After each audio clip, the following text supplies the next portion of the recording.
नमस्कार, स्वागत है आप सभी का प्रतिपक्ष संवाद पर। मैं हूं आपके साथ मेघना सचदेवा।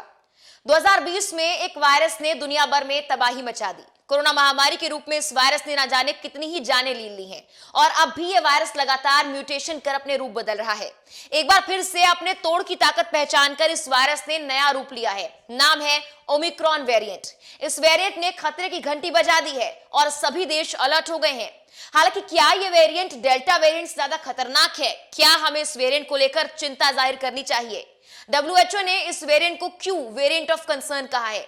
ये तमाम सवाल आपके मन में जरूर आ रहे होंगे, तो आज इसी पर बात करते हैं और आपके तमाम सवालों के जवाब देते हैं। जानते हैं इस नए ओमिक्रॉन वेरिएंट के बारे में और कैसे ये दुनिया के लिए खतरा बन सकता है। कोरोना वायरस के नए वेरिएंट यानी कि ओमिक्रॉन वेरिएंट का भारत में अभी तक कोई मामला सामने नहीं आया। ये जानकारी एक सरकारी अधिकारी ने सोमवार को दी थी। कोरोना वायरस का ओमिक्रॉन वेरिएंट पिछले सप्ताह दक्षिण अफ्रीका में सामने आया था।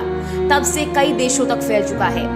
कोरोना वायरस के नए वेरिएंट ओमिक्रॉन ने पूरी दुनिया की चिंता बढ़ा दी है। डेल्टा के बाद कोरोना का ये नया वेरिएंट सबसे ज्यादा संक्रामक बताया जा रहा है। नीदरलैंड, इजराइल, डेनमार्क और ऑस्ट्रेलिया में इसके मामले तेजी के साथ बढ़ रहे हैं। WHO ने इसे वेरिएंट ऑफ कंसर्न की कैटेगरी में डाला है। कोरोना के नए वेरिएंट के सामने आने के बाद भारत सरकार भी अलर्ट पर है।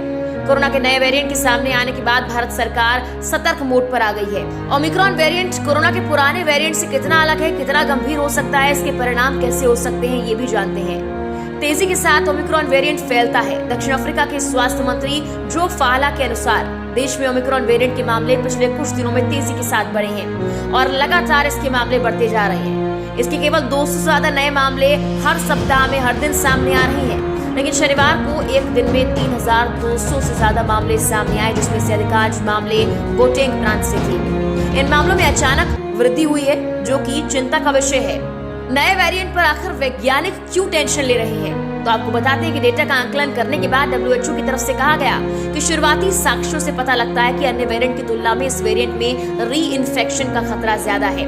इसका मतलब है जो लोग कोविड-19 से संक्रमित होकर ठीक हो चुके हैं, इसकी चपेट में वो फिर से आसानी से आ सकते हैं। कोरोना वायरस की स्पाइक प्रोटीन में इस वेरिएंट में लगभग 30 म्यूटेशन हैंग किए थे।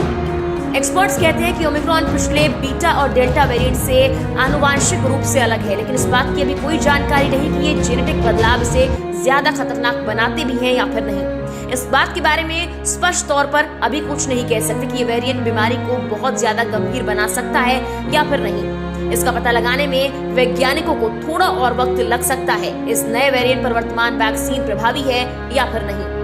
अभी तक तो डेल्टा वेरिएंट को ही वैज्ञानिक सबसे खतरनाक मान रहे थे, लेकिन अब इस नए वेरिएंट के बाद लगता है कि उस पर जांच और तेजी के साथ करनी चाहिए। कहने के लिए तो अभी फिलहाल डेल्टा वेरिएंट से खतरनाक ये वेरिएंट नजर नहीं आ रहा। हालांकि जिस तरह से इस वेरिएंट को लेकर जांच की जा रही है, हो सकता है कि अभी इसके लक्षण सामने ना आए, लेकिन बाद में ये और बड़ा खतरा बनकर सामने आ सकता है। ऐसे में हमारी अपील आपसे है कि आप लोग मास्क लगाएं, सुरक्षित रहें, घर पर रहें। नमस्कार।